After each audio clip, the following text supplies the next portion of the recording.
नमस्कार साथियों, स्वागत है फिर से ग्रोथ मोड यूपीएससी के यूट्यूब प्लेटफॉर्म पर संशोधित संपादकीय विश्लेषण के आज के यानी 22 जुलाई के दूसरे सत्र में मैं हूं आपके साथ ध्रुव जानी। प्रथम सत्र में द हिंदू के एक अति महत्वपूर्ण एडिटोरियल के बारे में बात की, जिसमें ओपेक के बारे में हमें काफ़ी जानकारी मिली, परीक्षा संबंधी हमें ज्ञान भी प्राप्त किया। आज इस सत्र के तहत यानी कि आज के दूसरे सत्र के तहत हम लोग एक मीडिया रिपोर्ट के बारे में बात करने वाले हैं, जो मीडिया रिपोर्ट अपने आप में डिफेंस डेवलपमेंट के क्षेत्र के साथ संबंधी है। तो परीक्षा संबंधी भी जरूरी है, वो एक सामान्य नागरिक होने के नाते एक समझ को बनाने के लिए भी आज का यह मुद्दा जो है वो जरूरी है। यह media report the times of India में छपा है, जिसमें से हमने रेफरेंस लेकर आज का यह जो पूरा उपाख्यान है वो तैयार किया है। अगर टाइटल की बात करें तो new generation Akash surface to air missile test fired, यानी कि यह सरफेस से एयर जो है वार करने वाली यह मिसाइल है और इसीलिए इसका नाम जो है वो आकाश रखा गया है। ठीक है, देखेंगे इसका डेवलपमेंट, आकाश क्या है, किस प्रकार की मिसाइल है, कैसा कार्य करती है, वो इसके विशेष फीचर्स क्या है, इत्यादि चीज़ों पर हम लोग आज बात करेंगे।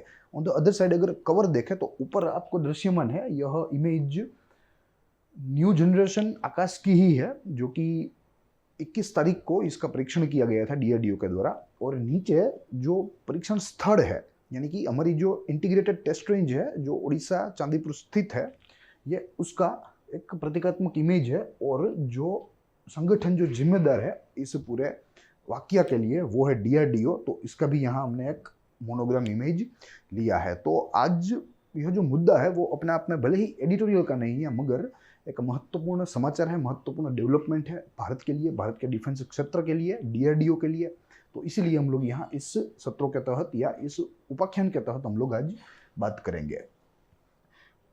ठीक है, यह रेप्लिका है, डिजिटल रेप्लिका, जो कि आज के टाइम्स ऑफ इंडिया की है और इसमें पूरा रिपोर्ट दिया गया है। हालांकि इसमें बहुत ही सामान्य कक्षा का जो है पूरी माहितियाँ दी गई हैं, मगर परीक्षा संबंधी माहितियाँ अगर हमें बनानी है तो थोड़ा और गहरा हमें जाना होगा, और इसलिए मैंने इस पूरे उपाख्यान को इस तरीके से ही तैयार करने का प्रयास किया है। रही बात इस मुद्दे के एग्जाम रिलेवेंस की, तो यह मुद्दा दो विषयों के साथ पहले तो ये जुड़ा हुआ है। एक तो है जीएस पेपर 3 में साइंस एंड टेक्नोलॉजी, उसमें भी डिफेंस रिसर्च,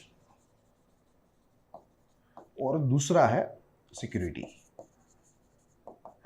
ठीक है, क्योंकि ये हमारे सुरक्षा संबंधी परिदृश्य में भी हमारा महत्वपूर्ण डेवलपमेंट है, और इस डेवलपमेंट से हमारे जो दुश्मन देश है वो कांप रहे हैं, वो कांप सकते हैं, क्योंकि अपने आप में यह जो आकाश है वो अपने आप में न्यूक्लियर कैपेबल मिसाइल है। तो ये बहुत ही बड़ा डेवलपमेंट है, सुरक्षा की दृष्टि से भी है और साइंस एंड टेक्नोलॉजी में डिफेंस रिसर्च की दृष्टि से भी महत्वपूर्ण है। देखेंगे आमतौर पे हम लोग जो सिग्नेचर क्लासिफिकेशन के तहत तो पूरे एडिटोरियल एनालिसिस को देखते हैं वो यहाँ लागू नहीं होगा, क्योंकि ये मीडिया रिपोर्ट है, तो इसे हमें एक अलग वर्गीकरण के तहत देखना होगा जो आपके सामने तैयार है। सबसे प्रथम वाई न्यूज़ की बात करेंगे, चर्चा में क्यों है, about Akash missile. Akash missile के बारे में जो कुछ तथ्यात्मक माहिती है जो जाननी जरूरी है, आकाश मिसाइल को समझने के लिए जरूरी है, वो समझेंगे।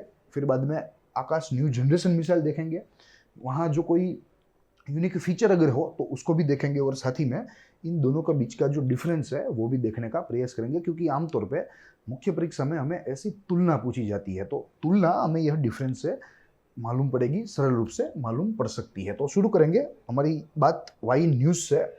देखिए, दो बिंदु। सबसे प्रथम डीआरडीओ के द्वारा परीक्षण किया गया आकाश एनजी का, और आपकी जानकारी के लिए मैं बता दूं, ये मेडन परीक्षण नहीं था, ये दूसरा परीक्षण था। मेडन परीक्षण तो 25 जनवरी 2021 में ऑलरेडी हो चुका है, मगर ये दूसरा डीआरडीओ के द्वारा किया गया परीक्षण था, जो अपने आप में आईटीआर यानी कि इंटीग्रेटेड टेस्ट रेंज, जो कि चांदीपुर ओडिशा बेस्ड है, वहाँ किया गया था। और अगर इसके टाइमिंग की बात करें तो तकरीबन दोपहर को 12:45 को यह जो परीक्षण है वो किया गया था। फिर आगे देखें तो यहाँ दूसरा बिंदु कहता है कि आकाश मिसाइल का विकास integrated guided missile development programme के तहत हुआ। यह बहुत ही महत्वाकांक्षी प्रोग्राम था भारत का, जो आज तो लगभग खत्म हो गया, मगर तकरीबन 30 वर्ष चला। 30 वर्ष चला, और इसके शिल्पी को जो है, अगर इसके शिल्पी का नाम हमें जानना है तो हम एपीजे अब्दुल कलाम का नाम कह सकते हैं। He was the promoter of entire program, और उन्हीं की देखरेख में, उन्हीं के दिशा निर्देश में यह प्रोग्राम शुरू हुआ, कार्यरत रहा और बहुत ही सक्सेस भी हुआ, बहुत ही सफल हुआ। और इसके तहत हमने कुल 5 वेरिएंट्स बनाए हैं, मिसाइल के 5 मॉडल्स बनाए हैं, जो आपके सामने इस प्रकार है। सबसे प्रथम नाग मिसाइल है, फिर बाद में अग्नि है। नाग जो है वो एंटी टैंक है, फिर अग्नि है, फिर आकाश है जो सरफेस टू एयर है, त्रिशूल है, पृथ्वी है। ठीक है, so these are the 5 variants which are being developed under integrated guided missile development programme which was started in the initial phase of 1980s, यानी कि तकरीबन 1983 में यह जो पूरा प्रोग्राम है वो शुरू हुआ था और डीआरडीओ को काफ़ी इसके लिए धनराशि भी दी गई थी और अन्य सहाय भी उनको दी गई थी, और ये सारा प्रोग्राम शुरू हुआ, कार्यरत रहा और सफल भी रहा डॉक्टर एपीजे अब्दुल कलाम के नेतृत्व के तहत। तो यहाँ ये बात हमें जाननी ज़रूरी है। ये बात रही चर्चा में क्यों की। अब आगे देखें तो हमें कुछ माहितियाँ आकाश के बारे में देखनी है, कुछ जनरल माहिती है, कुछ यूनिक फीचर है, यानी कि कुछ विशेषताएँ हैं, और यहाँ किसके द्वारा मैन्युफैक्चर किया गया है वो भी बात हमें देखनी है। देखेंगे जनरल इन्फो में one by one. So first of all it is a nuclear capable, यानी कि यह न्यूक्लियर वारहेड को वहन करने के लिए सक्षम है। एक जगह से दूसरी जगह न्यूक्लियर वेपन्स ले जा सकती है, उससे वार भी कर सकती है। ये सरफेस टू एयर मिसाइल है, प्लस ये मीडियम रेंज भी है। अगर इसके स्पीड की बात करें तो ये सुपरसोनिक है और it can travel up to 2.5 Mach. अगर इसको हम लोग कन्वर्ट करें मीटर में तो तकरीबन 860 मीटर प्रति सेकंड की गति से यह मिसाइल जो है वो वार कर सकती है अपने निशाने के ऊपर, बहुत तेज हुई। फिर हाइट की बात करें तो मैक्सिमम यह 18 फीट तक ये ट्रैवल कर सकती है। तो ये एक प्रकार से बहुत ही अच्छा है, क्योंकि दुश्मन के रडार में जो है नहीं आ सकती, या दुश्मन के रडार में नहीं पकड़ी जा सकती, क्योंकि इसकी हाइट कम है। रडार में चीज़ें तभी पकड़ी जा सकती है जब उसकी हाइट ज़्यादा हो, मगर यहाँ तो कम हाइट से ये ट्रैवल करने वाली मिसाइल है। तो इसकी जो है आप कह सकते हैं कि एक प्रकार से स्टिल्थ है, ये एक प्रकार से गुप्त है।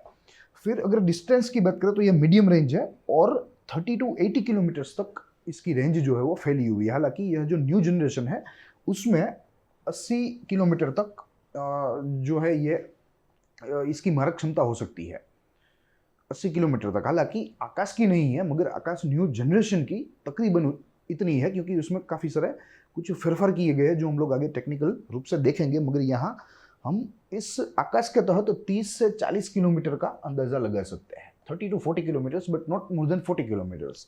यहाँ मैंने 30 to 80 इसलिए लिखा है क्योंकि ओवरऑल आकाश की यह स्ट्रेंथ जो है मैक्सिमम हो सकती है यहाँ। जैसे आकाश न्यू जनरेशन है, फिर आकाश न्यू जनरेशन 1 आएगा, 2 आएगा, तो उस प्रकार से यहाँ 80 किलोमीटर तक ये बात जो है वो पहुँच सकती है। मगर अल्टीमेटली मीडियम रेंज है तो उसकी ओवरऑल रेंज जो है वो इतनी ही रहेगी। ये बात रही जनरल माहिती की, सामान्य माहिती की। अब विशेषता की बात करें तो सबसे प्रथम it can be launched from any mobile platform. Yes, तो यहाँ बहुत ही अहम मुद्दा है, क्योंकि आमतौर पे ऐसे एम्यूनिशंस बहुत ही भारी होते हैं, एक जगह से दूसरी जगह उन्हें ले जाना अपने आप में एक चुनौतीपूर्ण कार्य होता है। तो यहाँ ये मोबाइल प्लेटफॉर्म के तहत इसको लॉन्च किया जा सकता है। It can be launched from A wheeled truck also. ठीक है, तो वो ट्रक के पीछे उसे तान कर चाहे कहीं भी हम लोग जहाँ कहीं भी मार्ग है वहाँ तक ले जा सकते हैं और वहाँ से फायरिंग कर सकते हैं। तो ये अपने आप में इसकी एक बड़ी विशेषता है। दूसरी विशेषता ये इसकी कहती है कि आकाश की जो किल प्रोबेबिलिटी है, इसकी जो प्रिसाइसनेस है, एक्यूरेसी है, वो तकरीबन 90% है। तो यहाँ ये भी एक अपने आप में अच्छी बात है कि जब किसी भी निशाने के ऊपर ताक के छोड़ा जाए तो 90% यहाँ वो निशाने को हिट करेगी, ऐसा माना जाता है। और ऐसा इसकी टेस्ट फायरिंग से निष्कर्ष भी निकला गया है। तो ये अपने आप में अच्छी बात है। Missile supported by indigenously developed radar Rajendra. Yes, Rajendra नाम का रडार हमारे डीआरडीओ के द्वारा ही डेवलप्ड किया गया है और ये 100% देसी है, यानी कि आत्मनिर्भर भारत के लिए भी ये एक जो है एक मिसाल है कि डीआरडीओ ने भारत में जो संसाधन उपलब्ध है उसके ऊपर कार्य करते हुए यहाँ एक बहुत ही पावरफुल रडार का इस्तेमाल किया है और वो रडार को इसमें निहित किया है आकाश में। ठीक है, तो जब मैन्यूवरिंग करना हो, जब घूमना हो, या आप समझ लीजिए कि कोई निशाना है, जब उस निशाने को पकड़ना है, जब मिसाइल जा रही है और निशाना जो है वो भी हिल रहा है साथ में, ठीक है, तो ऐसे में यहाँ जो राजेंद्र रडार है ये पावरफुल मैन्यूवरिंग करेगा और आकाश को गाइड करेगा ताकि वो अपने निशाने के ऊपर सचोट रूप से वार कर सके। प्लस मैन्युफैक्चरिंग देखें तो it is manufactured by DRDO, it is also designed by DRDO, और अगर आपको मालूम ना हो तो डीआरडीओ जो है वो एक भारत की प्रीमियर डिफेंस रिसर्च ऑर्गेनाइजेशन है। प्रीमियर है, सीधा पीएमओ के तहत आती है। इसका फंडिंग वगैरह भी बहुत ही बड़े पैमाने पर रहता है और आमतौर पे डिफेंस रिसर्च के कार्यों के साथ यह जुड़ी हुई है। हालांकि इसे मल्टीपर्पज काम भी दिए जाते हैं, जैसे कोरोना महामारी के तहत इनको ही बोला गया था कि भाई आप कोई ऐसा पीपीई बनाए जो है काफ़ी बार हम लोग यूज़ कर सके, डिस्पोजेबल ना हो, या कोई ऐसा यंत्र बनाए जो स्टेरिलाइज कर सके, सैनिटाइज कर सके। ठीक है, तो यहाँ डीआरडीओ राष्ट्रहित में उन्हें जो काम सौंपा जाए वो करता है, मगर उसका चीफ काम जो है वो है डिफेंस रिसर्च का। वो है ऐसे हथियार व एम्यूनिशंस और टेक्नोलॉजी को साथ में मिलाकर कैसे आगे बढ़ा जाए, कैसे भारतीय सुरक्षा, भारतीय सीमाओं को लॉक किया जाए, उसका काम करता है। ठीक है, तो ये बात रही आकाश की। अब न्यू जनरेशन आकाश की बात करें तो उसमें भी 3-4 बिंदु देखने हैं। जो जनरल माहिती है, जो बेसिक है, वो तो ऐसे ही रहेगी कि इसका स्वभाव जो है जैसे वो सेम ही रहेगा, मीडियम रेंज ही रहेगी, सरफेस टू एयर ही रहेगी, और इसीलिए इसका नाम आकाश दिया गया है, क्योंकि ये जमीनी सपाटी से आकाश में वार करेगी, नीचे से ऊपर जाएगी, इसलिए इसे आकाश नाम दिया गया है। इसका डिस्टेंस जो है न्यू जनरेशन का वो तकरीबन 80 किलोमीटर तक रह सकता है। इसकी टेक्निकलिटी है जो हम लोग आगे के जो है इस उपाख्यान में समझने का प्रयास करेंगे। It is designed by DRDO but it is manufactured by Bharat Dynamics Limited and Bharat Electronics limited.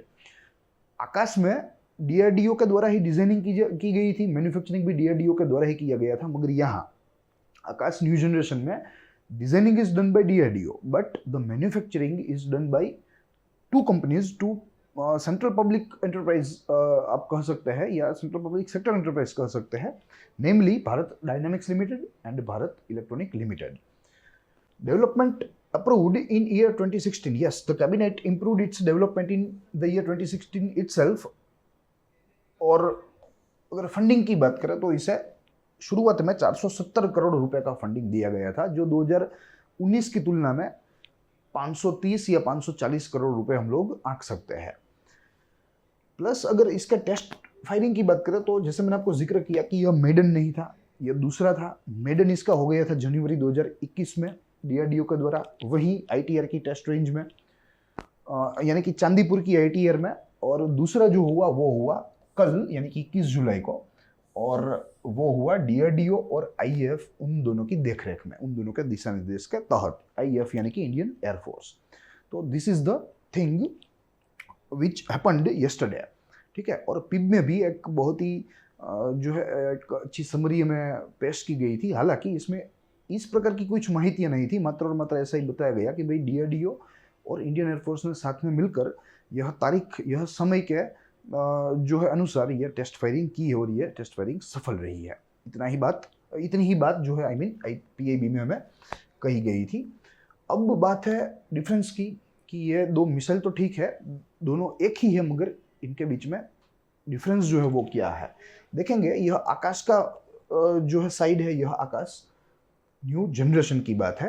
सबसे प्रथम आकाश की बात करें तो air breathing solid ramjet engine. Yes, Akash में रामजेट इंजन का उपयोग किया गया था। रामजेट के पहले स्क्रैमजेट था, फिर बाद में नई टेक्नोलॉजी आई जो कि रामजेट है।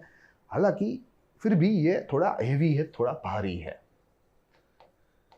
भारी है इसका मतलब क्या कि इसका जो टोटल डिस्टेंस है, टोटल ट्रैवलिंग डिस्टेंस, वो कम हो सकता है यह भारीपन से। और सामने न्यू जनरेशन में dual plus solid rocket motor light, dual plus solid rocket motor, यह इंजन का नाम है, जो कि उसका स्वभाव जो है वो लाइट है, उसका वजन लाइट है।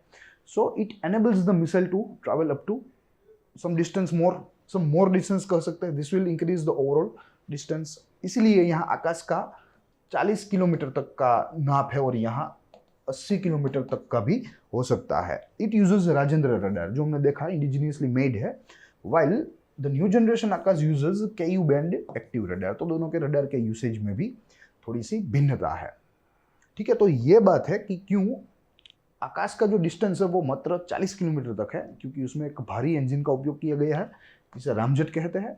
और यहाँ इसका total covering distance up to 80 kilometre का है, क्योंकि यहाँ लाइट इंजन का उपयोग किया गया है, जो अपने आप में dual plus solid rocket motor के नाम से प्रचलित है। तो यही डिफरेंस की बात है दोनों के बीच में, और यही बात हमें आज करनी थी इस उपाख्यान के तहत। I hope you enjoyed the lecture.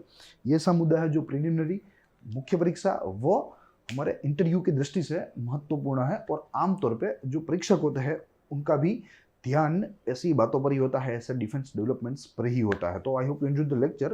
अगर आप यह लेक्चर देखेंगे तो आपको आपके परीक्षा में फायदा हो सकता है। So that's it from this side. हम लोग मिलेंगे अगले दिन अगले संपादकीय लेख के साथ, उसके संशोधन व विश्लेषण के साथ। तब तक के लिए दीजिए इजाजत। देखते रहिए ग्रोथ हंट यूपीएससी। जय हिंद।